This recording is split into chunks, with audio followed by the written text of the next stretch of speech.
तो आज की वीडियो में हम करिकुलम पेडागोजी एंड का यूनिट 5 पढ़ने जा रहे हैं और ये आपका डीएलएड सेकेंड ईयर का सब्जेक्ट है। लास्ट यूनिट है आपकी और इससे पहले यूनिट 1, 2, 3 और 4 ऑलरेडी अपलोड हो चुकी है। तो आप पहले उन वीडियोस को देख लो और उसके बाद ये वाली वीडियो देखेंगे तो आपका जो पूरा सिलेबस है करिकुलम पेडागोजी का वो कंप्लीट हो जाएगा।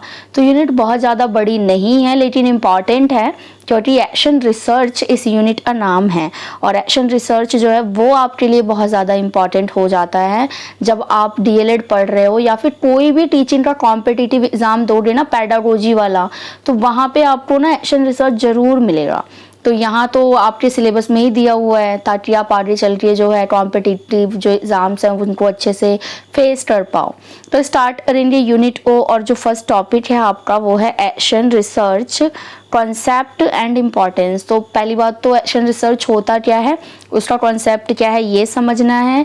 देन इम्पॉर्टेंस क्या है, उसके क्या रोल है एजुकेशनल फील्ड में, जो एक्शन रिसर्च है वो क्यों पढ़ा जाता है या कैसे एप्लीकेबल है, वो चीज़ें हम देखेंगे। तो सबसे पहले बात करें कॉन्सेप्ट की कि क्या है एक्शन रिसर्च। तो action research is a strategy. तो आपको पता होना चाहिए कि तरीके की स्ट्रेटेजी है क्या करने की, that try to find realistic solution to organisations difficulties. देखो मेन चीज़ यहाँ पर ये है, जो ऑर्गेनाइजेशंस होते हैं या कोई ऑर्गेनाइजेशंस मीन्स क्या, कोई एक स्कूल कह लो, कोई एक बोर्ड कह लो, इंस्टीट्यूट कह सकते हो आप। ऑर्गेनाइजेशन मीन्स क्या, ग्रुप ऑफ पीपल जो किसी भी इंस्टीट्यूट और किसी भी संस्था को रन कर रहे हैं, या कोई भी एक बोर्ड है जो चल रहा है, जैसे सीबीएसई ले लो या डीएवी बोर्ड ले सकते हो आप, एससीईआरटी देख लो। तो ये जो ऑर्गेनाइजेशन है ना, इसके अंदर जो भी डिफ़िकल्टीज होती हैं उसके रियलिस्टिक सॉल्यूशन ढूंढना या ढूंढने की जो स्ट्रैटेजी है वो है आपका एक्शन रिसर्च। एंड इश्यूज, और इश्यूज को भी वो निकालता है इसके अंदर से। It is similar to applied research. ये बिल्कुल वैसा ही है जैसे हम किसी भी तरह की रिसर्च करते हैं और फिर उसको अप्लाई करते हैं। तो ये यहाँ पर आपका जो कॉन्सेप्ट है वो क्लियर हो जाना चाहिए। उसके बाद आप देखोगे कि ये जो एक्शन रिसर्च होता है ये based on learning by doing पे होता है कि आप करते हुए चीज़ों को सीख रहे हैं। ये ऐसा नहीं है कि हाँ भाई अगर हमें ऑर्गेनाइजेशन में कोई प्रॉब्लम ढूंढनी है, डिफ़िकल्टी ढूंढनी है तो हम एक साल तक स्कूल ही बंद कर दें या इंस्टीट्यूट को ही बंद कर दें। बाय डूइंग ही आपको लर्निंग करनी है, मतलब इन प्रोसेस ही चीज़ों को समझना है। आप अगर टीचिंग फील्ड में हैं तो आप समझते भी होंगे कि टाइम टू टाइम टीचर्स की मीटिंग होती है करिकुलम को लेकर या फिर लेसन प्लान को लेकर कि किस तरीके से बच्चों को पढ़ाना है या पढ़ाया जाए। तो it is a research method. ये रिसर्च एक मेथड है दैट इन्वॉल्व, जिसके अंदर इन्वॉल्व होता है क्या, solving problems and reflecting on the process. Problem को सॉल्व करना एंड जो प्रोसेस है उसमें देखना कि क्या क्या चेंजेस आ रहे हैं जब हम वहाँ पे कोई सोल्यूशन लगाते हैं। इसी के साथ हम एक डेफिनेशन दे लेते हैं, छोटी सी डेफिनेशन है, आप इसको कहीं भी लिख लें, 2 से 4 बार समझ के पढ़ोगे तो याद हो जाएगी। और मैं आपको पहले भी बता चुकी हूँ कि जब डीएलएड में आप आंसर लिखते हो, कॉन्सेप्ट वाला आंसर लिखते हो ना, किसी की मीनिंग, किसी का कॉन्सेप्ट लिखते हो, तो वहाँ पे डेफिनेशन का बहुत बड़ा रोल हो जाता है। मतलब आप अगर डेफिनेशन लिख रहे हो तो वो आपके आंसर को ना वेटेज दे देता है एक तरीके से। तो यहाँ पर ये क्योंकि सिलेबस में ही एक्शन रिसर्च का कॉन्सेप्ट पूछा है तो डायरेक्ट क्वेश्चन आने का चांस है, और जब चांस है तो वहाँ पे आपको डेफिनेशन भी देनी होगी। तो इस स्टीफन एम टोरे ने यहाँ पे डेफिनेशन दिया और उन्होंने बोला कि action research is the research undertaken by practitioner so that they may improve their practice. तो ये प्रैक्टिशनर द्वारा जो है किया जाता है ताकि वो अपनी प्रैक्टिस और इम्प्रूव कर सके। इतनी ईजी सी डेफिनेशन है। तो कॉन्सेप्ट तो क्लियर हो गया। बात करेंगे इंपॉर्टेंस की क्या इंपॉर्टेंस है एक्शन रिसर्च का। तो बहुत ही ईजी है, मैं पॉइंट्स बता रही हूँ आपको, but you will have to elaborate और explain the points in your examinations. encourages changes in the school first of all, then empowers individual through collaboration। मतलब इंडिविजुअल चीज़ों को भी ये इम्पोर्टेंस देता है थ्रू कोलैबोरेशन, एक साथ मिलाकर।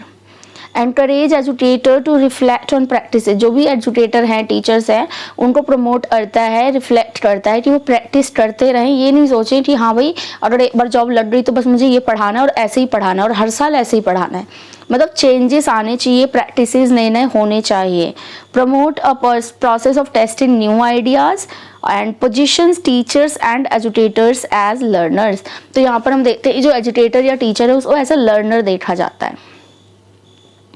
नेक्स्ट जो टॉपिक है आपका teacher as a practitioner of action research. तो अभी हमने ऊपर बात भी करी थी और डेफिनेशन में भी देखा था कि टीचर को एज अ प्रैक्टिशनर कैसे देखा जाए।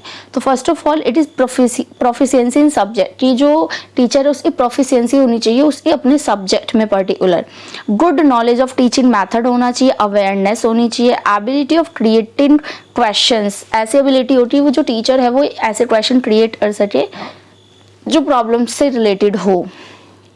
एबिलिटी टू डू रिसर्चेज, और ये भी एबिलिटी होनी चाहिए टीचर्स में कि वो रिसर्च कर सके, तभी हम कह सकते हैं कि जो टीचर है वो प्रैक्टिशनर है। अब हम बात करेंगे steps of action research. Very important चीज़ है ये यहाँ पर कि क्या क्या स्टेप्स टेकन हैं जब भी आप एक्शन रिसर्च करते हैं। तो सबसे पहले आइडेंटिफाई द प्रॉब्लम, आपको प्रॉब्लम आइडेंटिफाई करनी होती है किसी भी ऑर्गेनाइजेशन की। टीचिंग मैथड ये लो लेवल से हाई लेवल तक हो सकता है। उसके बाद गैदर बैकग्राउंड इन्फॉर्मेशन, आपको बैकग्राउंड इन्फॉर्मेशन लेनी हो रही है, जो प्रॉब्लम वो शुरू कैसे हुई या कहाँ से हुई। Then design the study, study को डिज़ाइन करोगे। कलेक्ट डाटा, डाटा कलेक्ट करना होगा आपको ये देखने के लिए कि ये चीज़ें कैसे चल रही हैं। Then analyse and interpret the data, data को अच्छे से एनालाइज करना है, समझना है। एंड एट लास्ट इम्प्लीमेंट करोगे एंड शेयर द फाइंडिंग्स, और फिर क्या क्या चीज़ें आपने फाइंड आउट किया है वो यहाँ पर बताओगे। तो जब भी स्टेप्स की बात हो रही है आपको ये 6 के 6 पॉइंट्स लिखने हैं और एक्सप्लेन भी करना है। साथ ही आप इस तरीके का कोई डाइट बार चार्ट कह सकते हो, मतलब एक तरीके से जिसमें आप पूरा स्टेप जो है वो दिखा सकते हो। नेक्स्ट पॉइंट की तरफ चलते हैं। नेक्स्ट जो टॉपिक है वो है areas of action research on primary stage, कि प्राइमरी स्टेज पर क्या क्या आप कह सकते हो एरियाज हैं एक्शन रिसर्च के। तो एरिया में सबसे पहले तो स्टूडेंट मोटिवेशन लर्निंग मेथड आ जाता है कि हम बच्चों को किस तरह ये सब मोटिवेट करें, लर्न कराएं चीज़ों को, क्या मेथड यूज़ करें। तो ये एक एरिया है आपका action research. Second empowers teacher, teacher को एम्पावर करता है ये। इम्प्रूव इवैल्यूएशन, इवैल्यूएशन इम्प्रूव होती है आपकी।